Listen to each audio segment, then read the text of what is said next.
All right, welcome everyone. Hope you enjoyed your lunch.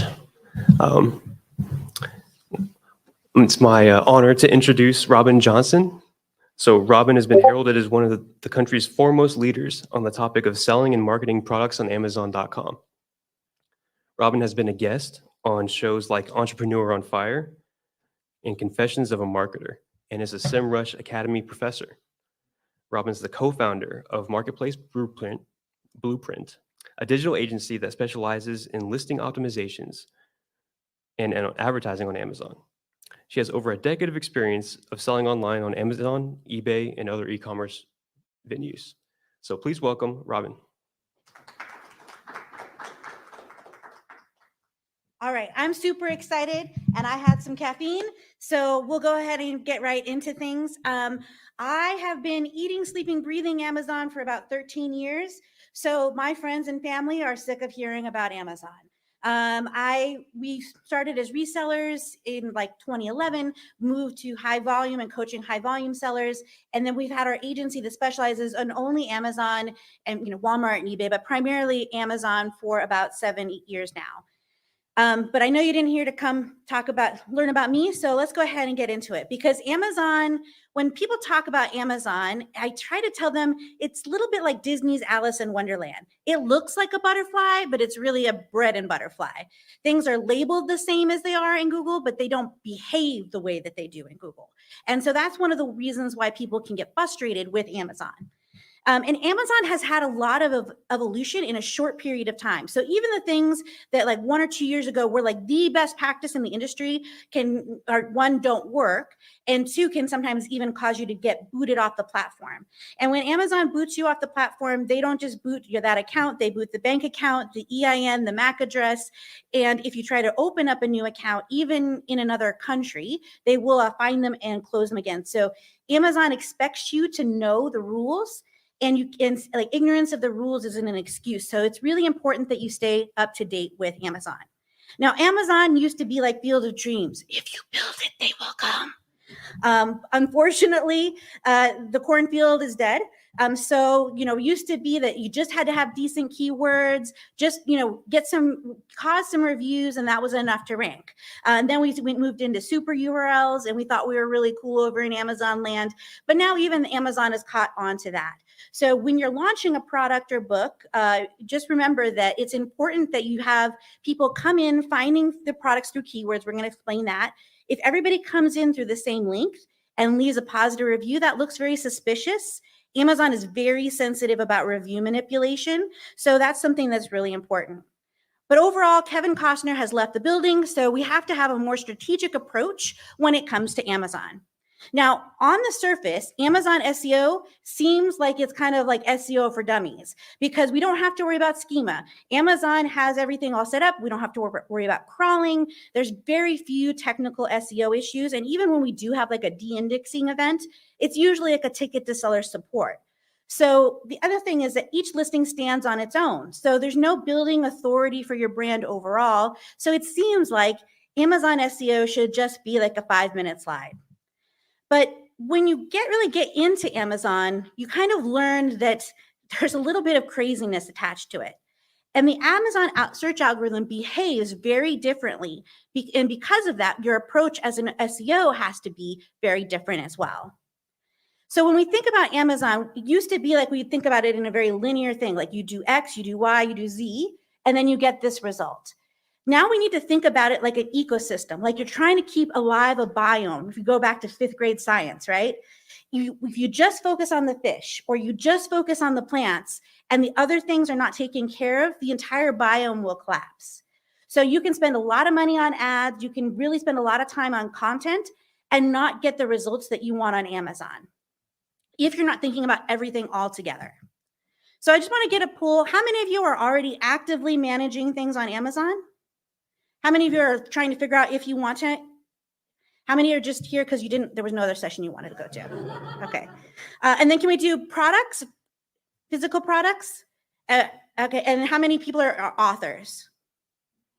All right. So I just want to try to make sure that if you didn't raise your hand, I'm just going to, I try to add a lot of slides. So if I talk because I talk really fast to begin with, And I want to make sure that I customize what we talk about today for you guys. So the first thing to know is that Amazon is the greediest search engine out there. You're very capitalistic. So while things like Google and Bing might say dwell time, how long does the customer, what is the click-through rate? How is the customer behaving? Amazon says, show me the money. It's very Jerry Maguire. So if we were to oversimplify things, Amazon's going to put it top of search for a specific keyword phrase that whatever has gotten the most conversions in the past. And when you think about how most people go to Amazon, very few people go to Amazon and just kind of scroll through and get ideas of what to buy. Most people come in and they type in Malibu Barbie Dream House, bone broth recipe book, right? They're looking for something very specific. So people find products primarily through search on Amazon. That is the most important thing to be thinking about. People find products primarily through search on Amazon. So we have this chicken and the egg problem because on Amazon, you get rewarded for having sales. So in order to be ranked, you have to have sales. But in order to be ranked, you have to also get sales. So we have to do some things to artificially kind of cause these initial conversions to help Amazon see that your product is a good fit for your potential customers that are behind specific sets of keywords. Everybody's kind of seen this Jeff Bezos flywheel. We have a great selection that makes we have a better customer experience, which grows the traffic, which brings more sellers. Now we have a bigger selection, and this circle just kind of gets bigger and bigger and bigger. And that's how Amazon has grown. That's been the foundation of how Amazon has built itself. We want to kind of take that same spiral kind of approach when we're looking at Amazon optimization. You start with a really high quality listing, utilizing all of the images, all of the video assets, A+ content, A+ premium if you have the option. You use advertising and deals. We're going to talk a little bit about that later to get you your conversions. From those conversions, you get reviews. And then from those reviews, we now take the data from the advertising and from the reviews, and we integrate that to update the listing to make it more precise. So the first thing we need to talk about on Amazon is indexing versus ranking. This is a search conference. You guys mostly know the difference, but I want to make sure that, a lot of times, especially when we're dealing with clients, and because of some of the influencers that are out there in the Amazon space, it can kind of get conflated. You do need both to thrive. So you cannot get the PPC to really run the way you want it to until you've indexed for the proper keyword phrases. So we think about indexing as entering the race, making sure that your product shows up in the SERP somewhere, but ranking is out converting your competitors. So to oversimplify things, if I want to rank for garlic press, my product can rank for garlic press as long as I'm indexed for it. And if the current person in the top position for garlic press is getting 75 sales a day, I need to get 76, 77, 75, 74. That makes sense, right? I have to out convert them. So let's talk about how do you index for Amazon.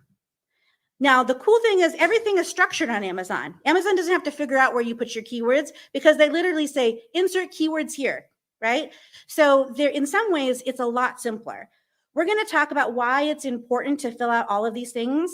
When in general, if you are doing physical products on Amazon, learning how to do the flat file updates is one of the most important things your team should be doing.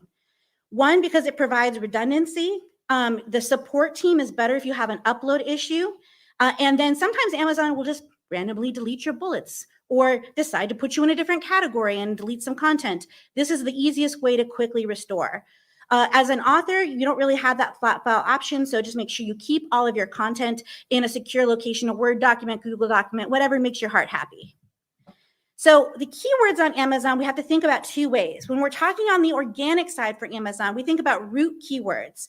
So if I want to rank for white chocolate fudge, I don't have to have white chocolate fudge and chocolate fudge that is white in my listing. As long as I have the word white in the title, the word chocolate in the bullets, and the word fudge in the back end keywords, that's obviously a weird example, but that will allow you to index for that keyword phrase. Then we're going to use things like advertising, deals, those kinds of things to try to get conversions. So we think about organic as root keywords, and we think about advertising as keyword phrases. Now, you don't get authority at a brand level. So sometimes people will say, well, I want to build up my content for my brand. That's not really a thing on Amazon. Each product detail page stands on its own and will rank on its own. you get the impression that there is branded authority because Lego will always have immediate sales and ranking the minute they put that listing up. Why? Because of people like my kids, right? As soon as the Lego whatever comes out, my kids already know that it's coming out and they've already buttered me up to spend the $800 on the Lego set, right? So Amazon doesn't really have to do much in the way of trying to rank or get sales on Amazon because they have, as soon as it goes live, as long as Lego, the set name or the number is in there, people are going to type it in. It's going to get conversions and Amazon's going to be able to say, I see what this product is. If they would run ads, it would be run better. They'll start to rank for keywords really quickly. And we can actually see this in one of their more recent launches, which is if anybody wants to buy me this, I'm totally up for it. It's like a Disney 100 thing. Rank is a weird thing when it's, sales rank. The lower it is, the better it is for the product. You can see it launched and immediately they had a really low sales rank. So they got a lot of conversions right out of the bat. And that helps Amazon understand it. And so it will rank organically very quickly. Now, brands without affinity. So let's say I decide that I'm going to launch some yoga mats. P.S. Don't launch yoga mats on Amazon. It's not cool anymore. You won't make any money. But you would have to drive awareness off of Amazon, or you need to do something else that will cause your product to be searched. So when we think about it, we have to think about how are customers going to find my product? They're either going to find it because they're searching for my brand name, which is why Lego wins so quickly, or by an important keyword. So yoga mat beer opener, right? Or something that makes my product unique. Now, to convert for just yoga mat by itself, I'm going to have to spend thousands, tens of thousands of dollars a month in order to get enough advertising conversions to get it to rank organically. So, and whenever possible, if we have a brand that doesn't have people searching for that brand or that product already, or that author already, then we have to start focusing on building up awareness. That's when they're going to use their email list. They're going to use their social media presence to help cause conversions. Whenever possible, when we're doing this, we want as many as possible for them to look and search for the product by keyword phrase instead of just going through a link. So we want to aim to maximize the number of conversions as much as possible the first week. This is true for both authors and for people with physical products. When your product launches on Amazon, we kind of call it the honeymoon phase. And it's really important you don't squander this time. So when a new product is launched on Amazon, Amazon kind of auditions you out higher up in the search results. How you perform there will determine how you kind of normalize out.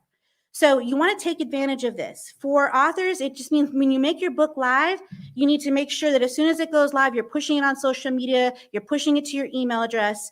For physical products, you need to use FBA. Unless you're selling sofas, unless all of your other competitors do not have FBA, you need to be on FBA. It is very hard to launch a product unless it's something like in a hazmat space or like refrigerators where there's not a lot of other FBA offers. You need to be FBA.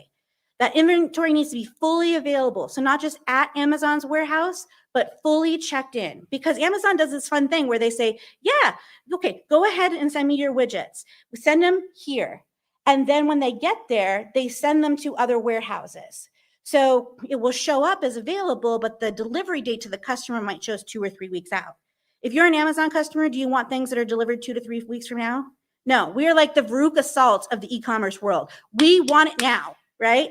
So we have to make sure that things are fully available. This also means that when you launch, you want to make sure you have your ads, your coupons, your deals ready to go as soon as your product goes live, working to get that A+ content up and store page up as soon as possible right after. And I know that this is obvious, but just repeating the same keyword over and over again is not going to get you to rank. Or this Christmas ornament would rank really, really well. It doesn't rank for anything except for one term, and it ranks 196 for that one keyword. So please don't just repeat keywords. Now, obviously, this is an extreme result, but a lot of times I see people repeating keywords in the title to try to get multiple exact matches. We don't really need to do that on Amazon, and it makes it more difficult and can impact click-through rate on both your ads and your organic. So there's also things that Amazon, like Lucy, tells us that Amazon will do that it doesn't really do. So we want to remember that there's some things that Amazon recommends that is not what actually works. So right now, there are some rules like primary images that maybe you see a lot of people not following. You can A/B test those things, but just make sure that you always have all of the images that are compliant ready to go. Because when Amazon decides to enforce a rule, they will be like, hey, you have 24 hours to fix all 7,000 of your listings because they should have been compliant to begin with, so we don't feel bad for you. So if you are breaking a terms of service, like, a light thing that you think might not get you in that much trouble, always make sure that you have, things ready to go. When in doubt, be terms of service compliant. Amazon does keep track of every warning that they give you. The more warnings you have in an account, the less wiggle room that you have overall. So keeping your nose clean is really, really important. Amazon will throttle your sales and they won't tell you, and most departments won't be able to see it if they see persistent bad acting. So let's talk about what fields are indexable. The most important is the title. This is for books and for physical products. This is what displays in the results. It's also almost all of the ad copy for a good chunk of your ads. For sponsored display, sponsored brands, you're gonna have the primary ad copy is your title. So you want your most important keywords in your title. It needs to be readable, even if it's truncated. And you want to prioritize your branded keywords at the top. And you also want to make sure that if you have a fanciful brand, so if you're Fancy Pants Yoga Pants, or that's not a good example, if you're Unicorns Apple Chargers, then you need to put Apple Chargers after the brand name, because the brand name in and of itself will only bring you in the customers that already know your brand. Does that make sense? Kind of? Okay. With the bullets, you need to balance writing for customer conversion and for indexing. So you want to maximize as many keywords, root keywords as possible. This means sometimes we'll even put things in the wrong conjugation. So we might put a plural where really a single you know what I'm saying, where the singular version would work better, because we want the different synonyms, we want the different things. Things like misspelling should go in the back end terms. And if there's an alternate use that maybe for liability or, maybe because if it's a more risque use of a product, you want to keep that kind of on the download, you would put that in the back end search terms. You want to focus on demonstrating quality and incorporating any customer questions that you might have. A+ content, and then it's called something different for authors, but there's kind of that middle section. That is really important, and it provides you a lot more indexing. Amazon recently had taken away a lot of the indexing characters. With A+ content, especially premium, you can add image keywords, which basically opens up a ton more room for you to add additional keywords to index for. And then reviews also become indexed as well. This is not saying go have your friend put best Christmas present ever in their review. Amazon knows who your friends are. It's kind of creepy, so don't do that. Because then when they go to correct the problem, they might take away some legitimate reviews as well. And then I couldn't fit request a review in there nicely. So there's a request a review button that you want to be using about 10 days on physical products afterwards. After the customer received. We don't have that option on KDP, but you should be using the request a review button about 10 days after they receive the product. If you have less than 25 reviews on a product, you can use Amazon Buying, which is basically Amazon says you cannot incentivize reviews unless you do it through our paid service. So that is their paid service. If you have a variation, so you're launching a new color or a new style, then if the parent as a whole has over 25 reviews, you won't be eligible unless you orphan that listing. If you need needs me to explain that later, I can go back through that. So, and then the structured data, we're going to talk about why the structured data is so important. This is things like fabric type, units, those kinds of things. And remember, indexing is only effective for the words that you can also rank for. So used to be, we would just say, try to rank for as many index for as many keywords as possible, and that will cause sales. If you're ranked 422 for a keyword, it's not going to yield you any sales, really. So if you're not in the first 25 positions, but ideally in the first 10 positions, I usually look at, when I'm looking at a brand, I look at how many keywords versus their competitors are they ranking in the first 10 positions. So we kind of have to get our alligators to kind of balance two different things here. So we're in the title and the bullets, we're balancing, trying to include as many root keywords as possible so we can index, but also making sure that the copy is compelling to the customer. Will they buy? You know, it has to have all of the things that will stop them from purchasing, and it needs to be really clear and concise. Now, Amazon will tell you your bullets should be really short, just like, you know, they kind of say like, put like, you know, 6x9 pan. We find over lots of products, over lots of optimization, it is better to say a benefit and then the features that that benefit says. So if you say, you would, instead of saying 6x9 pan, you would say the perfect, you know, the perfect casserole size or something along those lines, right? And then you'd say our 6x9 pan fits with most other Tupperware containers. And so it's the features part is backing up the capitalized letters of what the benefit of that product is. So A+ story is, A+ and brand story are a really great place to talk about if you are made in the USA, if you've been around for 20 years, this is the place to put that. You can put pictures. With Premium A+, you can even add videos. This is a really great thing. And on Premium A+, they just announced recently that you can now make those areas shoppable, which was one of the reasons why a lot of marketers were sticking with the regular A+ is because it allowed that comparison table. Now with the shoppable things, it's probably good to A/B test the new premium modules. A+ content on average will increase your conversion rate about 7 to 11%. So this is the thing to move people who are on the fence off the fence. So your primary bullets are your most important things. The A+ content or that middle section is really for providing the additional information for people who might be questioning if this is the right product for them. And sometimes we think about just enticing the right customers. It's also really important to disqualify customers that are wrong during this content. Because if Amazon sees that customers are consistently unhappy, they will remove your listing. I don't care how many you're selling, it's insignificant to Amazon. So it's really important that we're excluding the wrong customers as well. If you have a product that has duplicate listings where maybe you had resellers that were listing that product and they have multiple listings, or a book that has 3 different versions, we want to merge them all together. Because if we think like in order to rank for a specific thing, I need to have so many conversions. If it's split out among 3 different duplicates, one is confusing for the customer and it can stop people from buying because they're not sure which is the right one or what the difference is. The other thing is that when this listing gets sale, this listing is not getting the benefit. So merging them together, they all rise and fall together, and it makes it so it'll be easier to concentrate your ranking efforts. So if you have lots of reviews, I see a lot of people who say, you know, we want to rewrite our listings to index for more keywords. If you have 7,000 reviews, we don't need to be focused on trying to index as much in your description for a book or your bullets for a physical product. Now we want to focus more on conversion because most of the important keywords you will already have from the reviews. Of course, you want to A/B test these changes and track your keywords and ranking status to make sure you don't lose any important keywords. Images and videos are really important for organic and paid. Your primary image is going to be the primary ad creative, this visual image for your ads. So with the exception of some, not for all of the ads, but for a good chunk of them. You want to mimic the bullets and include infographics, use all the available space.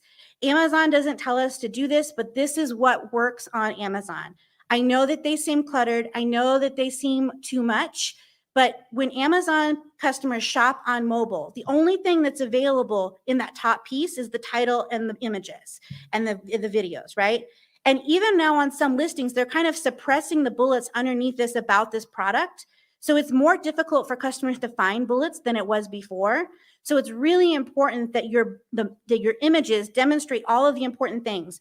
And for the love of the Holy Family, please, if you have a product that fits on a desk or as a furniture piece, put the dimensions in the images. Little ruler, it doesn't take much. You can do it in Canva. It's really easy, but it's really difficult when you're trying to buy a desk and you're like, well, is that 7 feet or 7 inches? It's hard to tell. In fact, there's a lot of funny Instagrams that go around where people got like a little tiny doll rug and they thought they were getting a big one. This is why this is important, right? And it obviously, you want to think about those things, making sure that your images, if you have a really defined brand look, your images need to match that on Amazon, or customers are not going to feel like they're getting an authentic experience. So carry over your fonts, carry over your voice. If you have a fun and crazy and loose voice as a brand and your listing says, this is really robotic, people are going to feel like something is wrong. So make sure that your content is informed by your brand, even on Amazon. The other thing is you can't, in that primary image, you're not supposed to include any text unless it's on the packaging. So as you're developing your packaging, think about how you want that primary image to look as well. And think about, is there a way that we can format that primary image? If you have a t-shirt and you put it out like this, the proportion of the image will be wrong, and it will shrink that shirt till it looks really, really tiny, and it will look funky. We've had this on like bottles where people add the nice little shadow on the bottom that the graphic designers like. It changes the proportion. It makes your 12-ounce bottle look smaller than somebody else's 6-ounce bottle. So make sure you're looking at thumbnails as well. So we talked about how mobile optimization really means video optimization, and so that is really important. Use every available video spot. So you want to use video as much as possible, not only in ads, but especially in organic. You can't have any listings, you can't have anything that leads to a website. So you need to take all your URLs, all of your available at Target things off. But the reason we want to include the videos is, one, they show up in the carousels, but two, a lot of times, especially if your competitors have not added video, right above the review, your video for your product might show on your competitor's listing at no cost, without any ad spend. So utilizing these videos is a quick way to sometimes increase overall impressions at no cost. A lot of times when people talk about SEO, that's like, okay, we're done, that's it. And honestly, I could have talked and gone in depth like for a couple other hours on just that piece, but that's really just the beginning. So now that we're indexed, we need to start focusing on conversion rate optimization, account health, and paid advertising in order to get our products really to rank. Because on Amazon, paid advertising directly impacts organic rank. So the first thing to know is that category selection matters. If you are an author, you want to pick the subcategory that is the smallest but most relevant if you're looking to get that #1 best-selling badge, right? You might only need four sales in a day to get best-selling women in tech, but in order to get like a business book, you might need 4,000 a day, right? So if you're trying to do that, think about the category, but you always want to select the most relevant category. Category impacts the way that your products will be filtered on those little ticks on the side. It affects your advertising relevancy. So if you're having problems getting your ads to deliver, check the category. It also will impact your referral fee on physical products. So it might be that you're paying 8% instead of 15% just by being in a different category, depending on your price point. And then also the structured data will change. What is available for you to include in your structured data will depend on the category. And then also the variation themes. So there might not be an option for flavor in the category that you selected. So you want to also check those variation themes. That being said, always select the most relevant category, even if it doesn't yield you the lowest referral fee, even if it doesn't get you the variation theme you want, that it will not work out well for you. Always select the most relevant, but a lot of products could fit in 2 different categories or 3 different categories. So think about that really closely and then monitor it. When Amazon's categories and browse nodes aren't connected, like on the browse nodes on the back end of Amazon don't display the same as the front end category. So sometimes as they make changes to the back end, it will change what category you display in. So we talked about ad deliverability, and then the structured data. Remember we talked about the unstructured data was really important. They're playing with surfacing things like unit count, what are the material types. So like on this Dr. Brown's bottle, the biggest selling point is that it's glass, one of those, but it doesn't have glass as the material here. The other thing is that, it might show if somebody's it didn't do this, then you won't have that piece. You can't control what shows on here. Amazon giveth and taketh away. So they might display the structured data today, and then tomorrow they might change the structured data someplace else. But this is showing up on the product detail page, but it's also starting to show up in the SERP. If you can see, it's kind of tiny there, but they put LED versus incandescent. That comes from the structured data. And then the unit count. So the unit count is really, really important. Is the one, if you only do one structured data piece, look at how your customers are being, how your competitors are being displayed on the unit count. Because if you have, like right here, it's really tiny, but it says $5 per foot for that first Christmas light. But all of the rest of them are like 14 cents a foot. So it's just that they put something in wrong, but it makes it look like their product is really a lot more expensive. And Americans are not really great at math. So you want to make sure, because a lot of people will not redo that math in their head. They're quickly glancing. So you want to really make sure that you're selecting the unit that best highlights the value of your product, but also that makes it so you're apples to apples with competitors if you are a lower price. We talked about variations.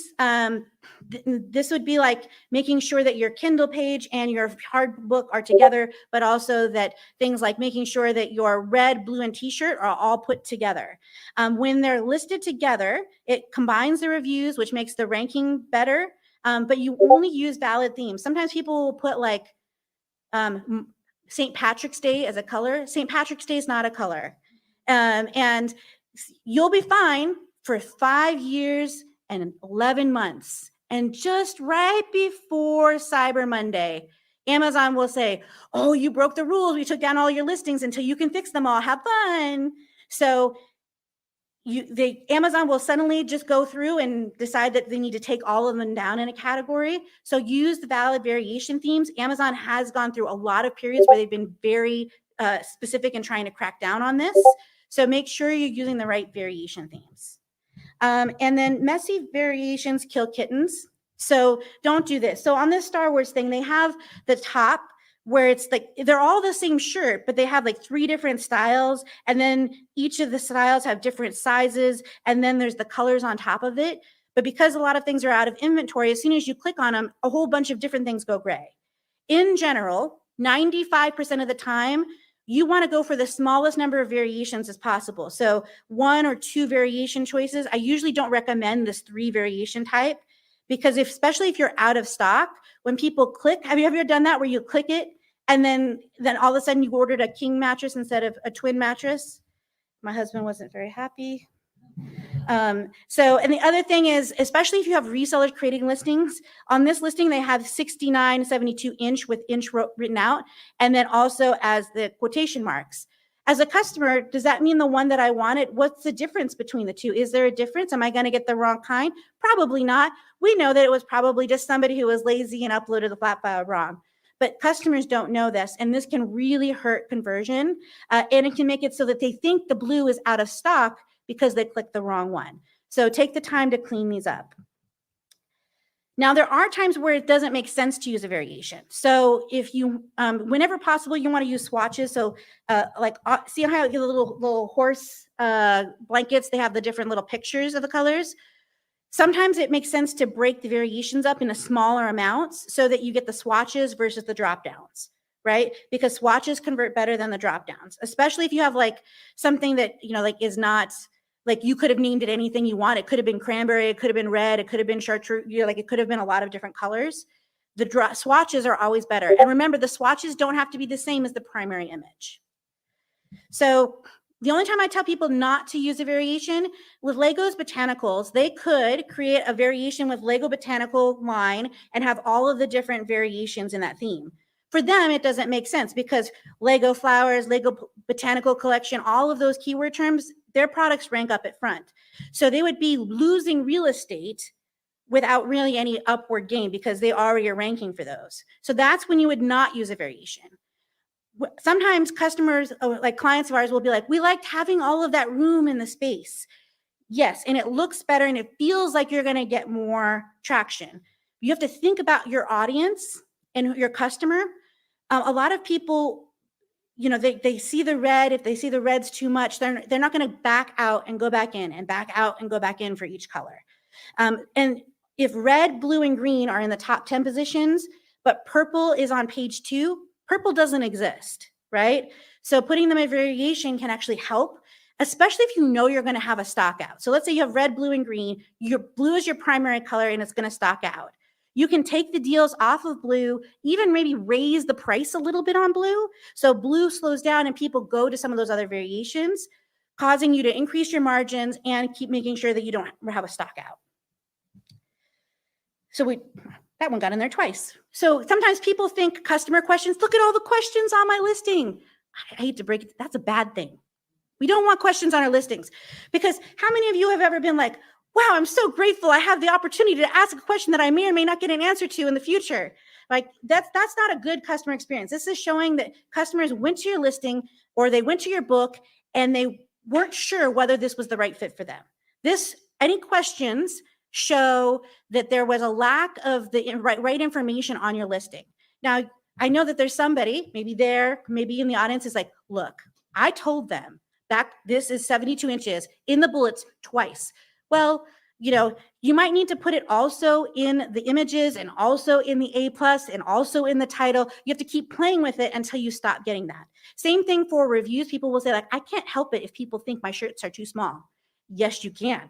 You can put a size chart in. You can put a little arrow saying form fitting, right? There's lots of things that we can do to help make sure that customers have a negative experience.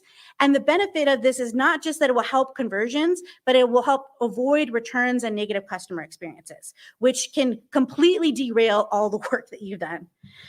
So when if you're having a product that's not converting as well, one thing that's different from D2C in Amazon is your competitors are right there next to you. So where you can have a higher priced item on your own website when you're driving from Facebook, your competitors are right there on your product detail page. So is your price significantly higher or lower? And if it is, you really need to focus your content to make sure it shows that quality. Is your thumbnail not displaying in a good way? And then I'm going to show you the thing we call filling the shelf, but also look at pattern interrupts that you could include in your thumbnails. Terms of service compliant, because this is recorded. So filling the shelf means if you have a large product mix, so see how in the ads that are down there below the frequently bought together, they're all the same brand. That keeps people shopping within your brand. And then it will naturally cause the frequently bought together to be with your brand. Because I know a lot of clients get really frustrated when it says it's telling them to buy a competitor's product with their product. So this is one way to start working on that. And then, trying to fill up that space on Amazon, there's a lot more strategy that needs to go into the defensive side of the ads as well. So while branded keywords seem like just trying to take advantage of low-hanging fruit, it's not just that on Amazon, because if other competitors take that spot, then they can actually take a lot of your traffic because they're able to get those conversions that pushes you down significantly. So it's important that on advertising, you're thinking defense as well as offense. So there's a lot of different advertising options on Amazon. These are just the common. The middle purple is sponsored products. As you can see, the only creative is the primary image, and then the title and structured data from the content. The top and the bottom are sponsored brands, and you can see that with most of them, it is kind of that same thing. You get 50 characters, a whole 50 characters on your sponsored brands. And then sponsored brand video, if you're not taking advantage of this, do it. It takes up 4 carousel spaces or 4 spaces in the SERP. It's really great value right now because a lot of brands are scared of making video.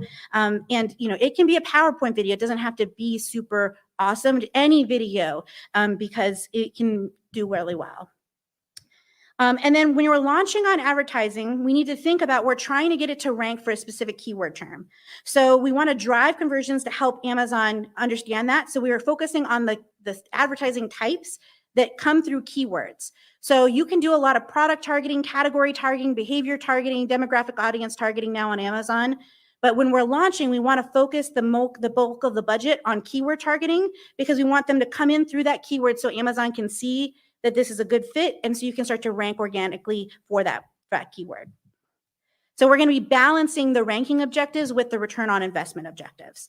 And in the beginning, we always tell people, like, we're basically, we're thinking about kind of this launch on Amazon as kind of the stocking fees. We need to spend on Amazon enough to cause those conversions and to light up the passive profitability as quickly as possible so we can get your product ranked.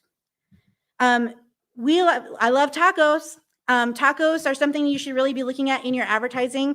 ACOS is kind of like the ROAS of the Amazon space. Tacos includes the organic. A lot of times you might say, well, this campaign has a 45% ACOS. We should kill it. But then we realized that by ranking for your most important keyword organically, it increases your overall sales at a very good return. So it allows you to kind of look at those things. You need to kind of look at them with a grain of salt. If you have a lot of products or you're doing a lot of launches, then I would recommend that you look at tacos by product grouping or by product. Now, the issue is if you're doing variations, remember, people will come in under the blue shirt and buy the red, which can cause them the numbers to look a little skewed. So you need to make sure you're actually using some common sense as you're adjusting these and adjusting your campaigns.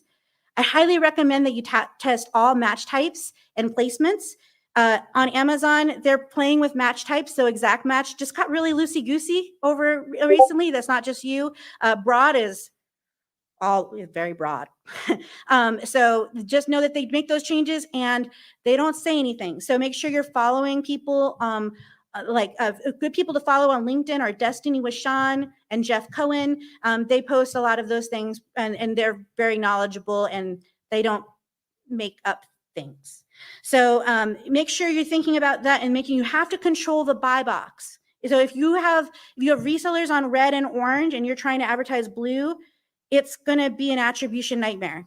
And it's going to be very difficult to explain. You need to hold all of the advertising, the variations, the buy box for all the variations in order for the ads to really give you good numbers.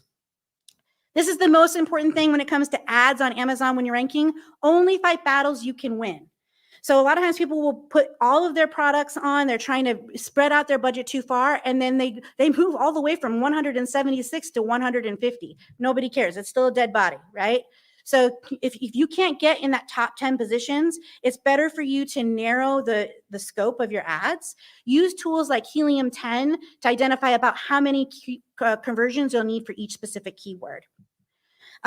This means often not advertising a lot of your products, just doing regular branded search and focusing the ad spend on a small number of products, small number of targets, getting that to be profitable and then expanding out over time.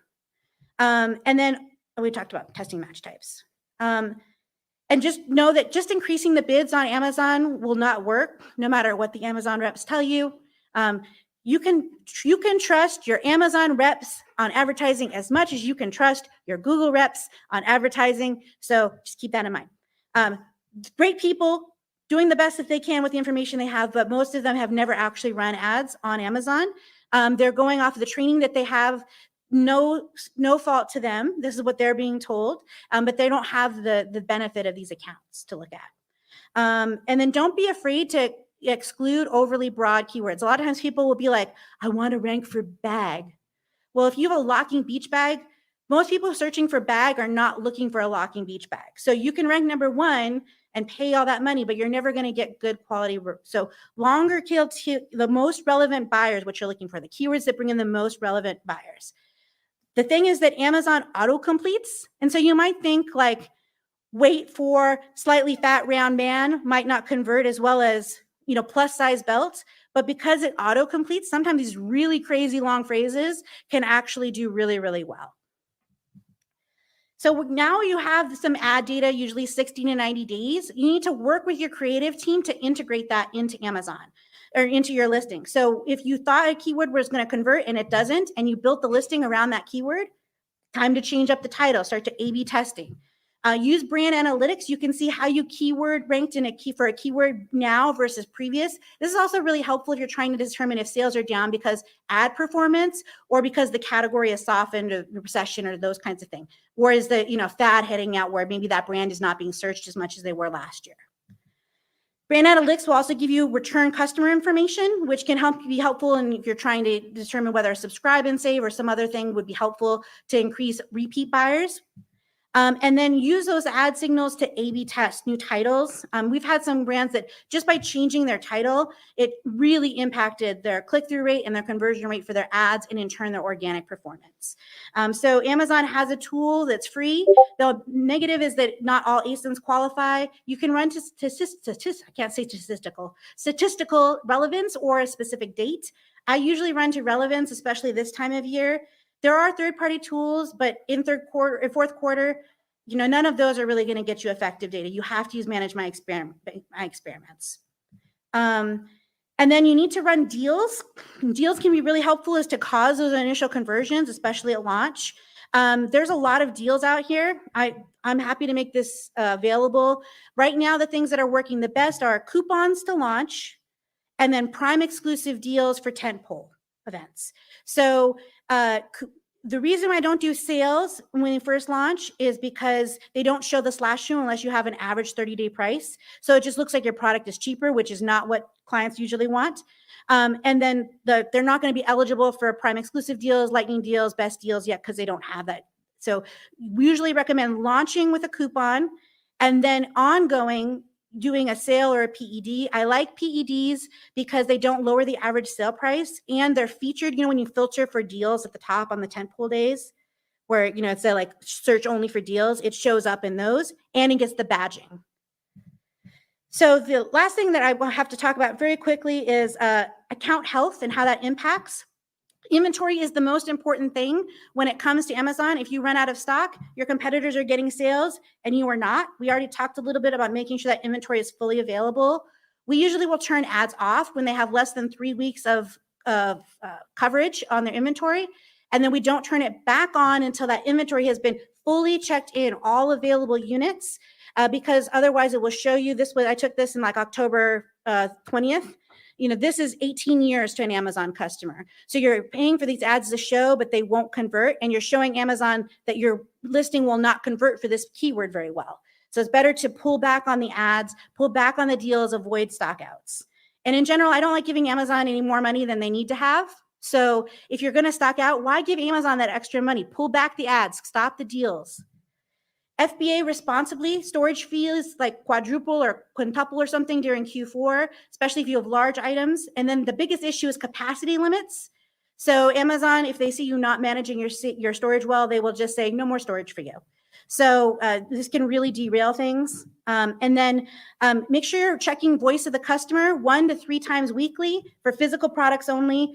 This doesn't apply to books. If Amazon sees that something is a negative experience, they will remove the listing from the platform. So if you see customers are saying that the scarecrow owl didn't actually chase my pigeons off my porch, even though that's ridiculous, Amazon will still take it down unless you do something about it. So more than 3 of the same complaint, you should take one of these actions. Remember, if something was maybe labeled incorrectly, if you do a bin check, they just pick one random item. So getting that back doesn't mean that things are all good. And then you should be checking manage my compliance 1 to 2 weekly. If you want to make sure that as soon as you get that compliance notification that you are filling it out right away, because Amazon is really picky. You might have to get escalated quite a bit in order to get that changed. I don't have time to talk about a lot of these things, but I'm running a little bit out of time. The biggest thing is managing buy box. So making sure that you are avoiding having resellers on your products so you can control the ads, because if you don't have buy box, you can't run a good number of the ads. And then if Amazon sees the price is higher than the last 30 days, which is really important one, so you can't, if you're going to lower the price, you might not be able to raise the price unless you do it strategically. And then if it sees it off Amazon at a lower price, it will also suppress the buy box. No buy box will almost kill your conversion rate. So you want to make sure that you're handling for that as well. There's also 2 other programs called Amazon Posts. You can see that this client was getting about 38, I forget, they can get quite a few free impressions without paid advertising. Amazon's really been pushing posts. So if you have the opportunity to do that, it can be a great other organic tactic, but you will need, it's a long game. It is not a sprint. You need to plan on doing it for a while. And Amazon is just starting to roll out a Creators Connection, which is basically an influencer marketing program for Amazon, which is paid, that has a lot of opportunities. I apologize I went over, but remember, even miracles take a little bit of time on Amazon, and so that it will take a little bit more time than it used to rank on Amazon. And I'm available. I'll probably go outside to answer any questions because I had a few less minutes and I talked a little too much. So thank you very much.